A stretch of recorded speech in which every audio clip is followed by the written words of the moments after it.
Sarvadharmastapakatvam Sarvadharmaswarupakaha Acharyanam Mahacharyo Ramakrishnaaya Te Namaha. O establisher of all the faiths, embodiment of all the religions, the greatest teacher among all the teachers, O Sri Ramakrishna, my salutations to you. Namaste, Pranam. Sri Ramakrishna teaching us that you must practice spiritual disciplines a little. Start with a little and then move forward, go forward, go forward.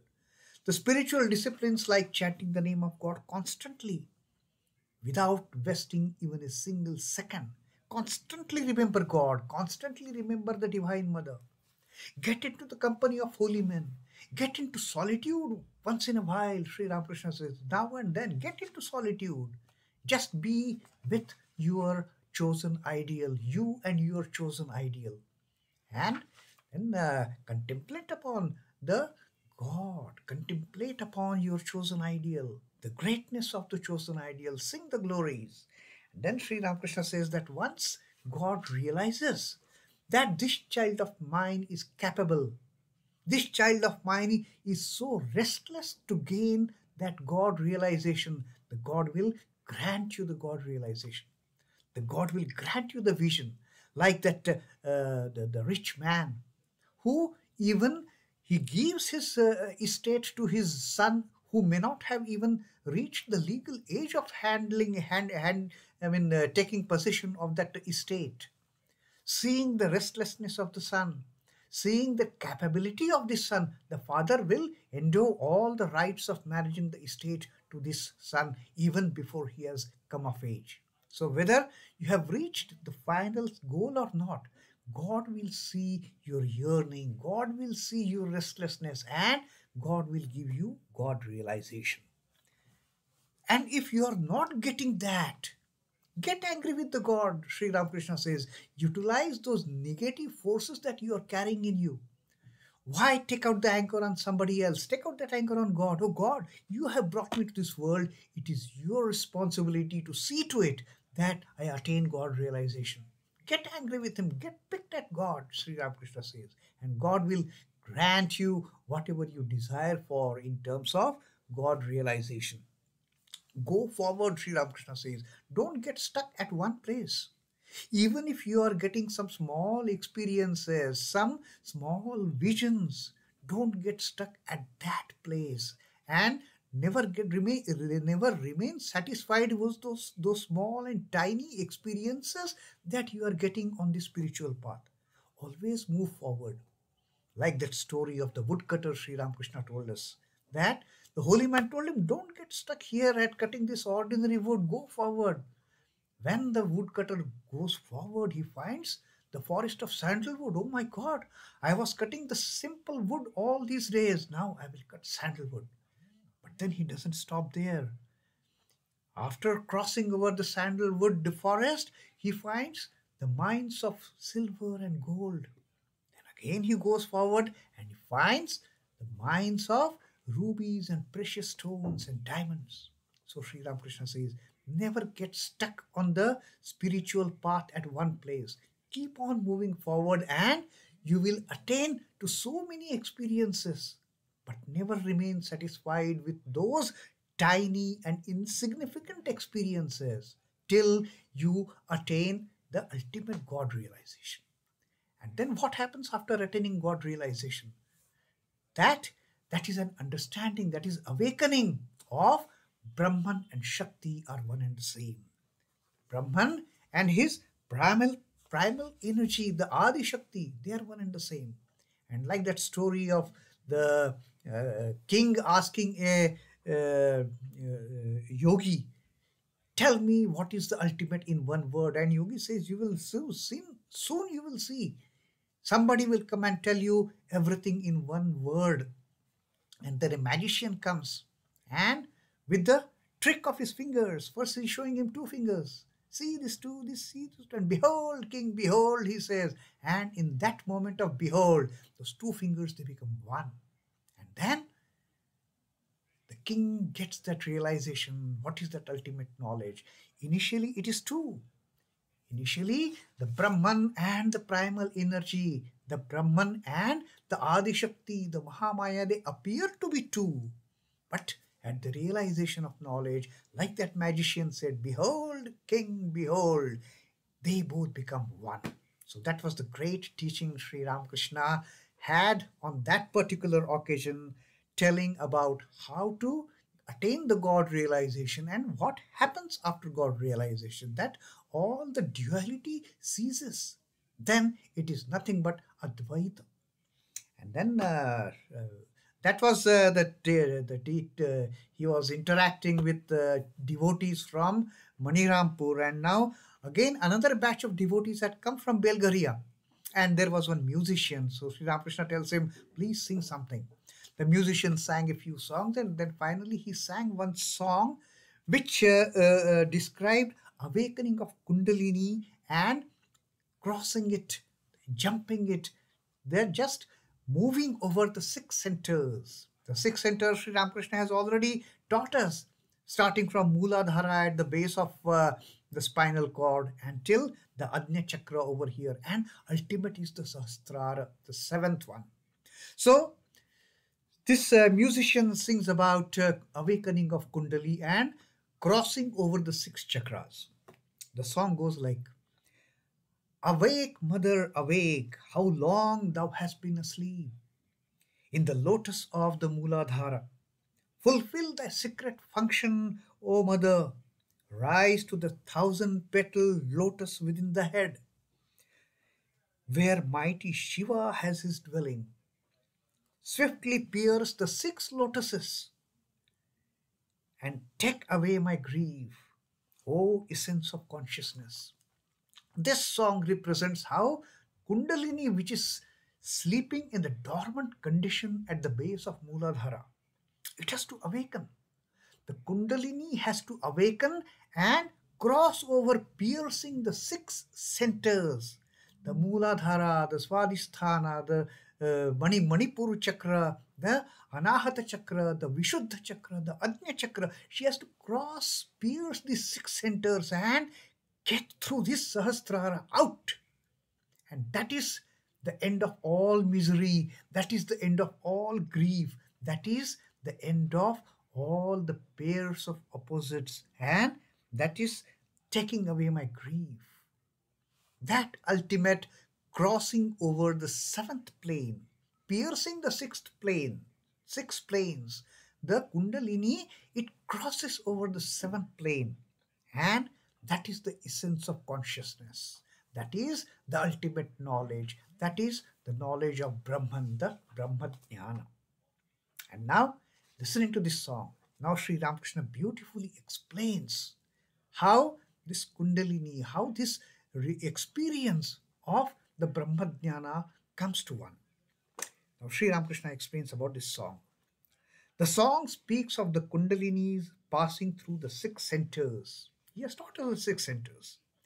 Kundalini passes through these six centers as if it pierces like an arrow piercing the objects one by another. First, the Kundalini pierces Muladhara, then the Swadhisthana, then the Manipura, then the Anahata, then the Vishuddha, then the Ajna. And once Ajna is pierced, that is the end of it. That is the crossing over the body consciousness then. Crossing over the ego, crossing over all the limitations of the Maya. God is both within and without. Now Sri Ramakrishna is explaining this entire phenomena. From within, he creates the various states of mind. After passing through these six centers, the jiva goes beyond the realm of Maya and becomes united with the Supreme Soul. This is the vision of God. All the six centers, they have their role to play in our day-to-day activities. Sri Ramakrishna has told us, till the time the mind is dwelling in the lower three planes, the mind is only entangled in the lust and greed. The lower three planes of Muladhara, the Swadhisthana and the Manipura chakra, they are entrapping the mind into the whirlpool of this lust and greed. It doesn't allow to enjoy the divinity that is lying within us. These three centers, they keep us trapped in the whirlpool of worldly attachments, for that matter. And then slowly the mind starts moving up and up, like the Kundalini piercing through all these centers one after the other. After passing through the 6 centers, then the jiva goes beyond the realm of Maya. Once the mind is beyond this point, the jiva is beyond the realm of Maya. No, now veil of Mahamaya, no illusion can distract us, can distract our journey upwards. Now there is no more distraction, there is no more illusion, there is no more delusion. Once the mind has crossed Ajna Chakra, everything is crystal clear now. Mahamaya has given her hope of keeping you entrapped. Now Mahamaya is happy. Oh, this child, now this kite is going off my hand. It is going to get released. That is the role of Mahamaya ends here. No ego and no I and you, no duality. And once it crosses here, that is the vision of God, Sri Ramakrishna says. One cannot see God unless Maya steps aside from the door. Maya has kept us attracted to the worldly temptations. Maya has kept us attracted even to the divine love. Till here, we cannot have the God vision. Till this point, the me and you is always there. Although ego might have got converted as a child ego, it might be a harmless ego, but still ego exists. So that Maya is stopping our God vision. And for that, Sri Ramakrishna gives this beautiful example. He has already taught us this through this example. But again, Sri Ramakrishna is refreshing our knowledge. Sri Ramakrishna says, Rama, Lakshmana and Sita were walking together. Rama was in the front. Sita walked in the middle and Lakshmana followed them. But Lakshmana could not see Ram because Sita was between them. With Sita in between, Lakshmana could not see his dear brother Rama so very clearly. Sita was blocking the way. Maya is blocking the way between our desire to see the God and get that God vision. Maya is creating that illusion. Maya is creating that barrier. We cannot see God just like that till Maya sets aside. In like manner, man cannot see God because Maya is between them. And then to another devotee by name Mani Mallick, Sri Ramakrishna specifically points, but Maya steps aside from the door when God shows his grace to the devotee. When God showers his grace, when God shows that compassion, then Mahamaya, she has to make way. She steps aside from the door and then the devotee can see the God through and through. When the visitor stands before the doorkeeper says to the master, Sir, command us and we shall let him pass. In the old the days, at the bungalows of the aristocrats, where the aristocrats lived, they used to keep doormen at the door so that no ordinary people can just walk in the house. So this doorman, he will say, tell the master, Master, such and such person has come to see you. Shall I send him in? The master says, yes, you can send him in. And then the doorman allows the visitor to enter. So likewise, Sri Ramakrishna says, that is how the the doorkeeper says to his master, Sir, command us. You have to command. The master has to command. And then the doorman will make way for the visitor to go and see the master. God has to command. God has to shower that compassion. God has to shower that grace so that the Mahamaya can step aside and come, Lakshman, see that is Ram. Come, my child, see that is your divine mother. Now nobody can stop you. The Mahamaya has made way because the divine mother has told us. Yes, allow. The master has told this doorman, allow that person to come in. Without master's command, doorman will not allow the visitor to enter the house, even take a step forward. But the moment master commands, allow that person in. Oh, the doorman, with all the respect, with all the reverence, he will say, come visitor, the master is calling you. Come my child, mother is calling you. And Mahamaya will step aside and grant us access, grant us a free access to the vision of the Divine Mother. God, grant us the free access to the vision of God, to the ultimate God realization. Om Namah Shri Bhagavate Ramakrishnaya. Sri Ramakrishna Arpanamastu. Jai Thakur, Jai Ma, Jai Swamiji.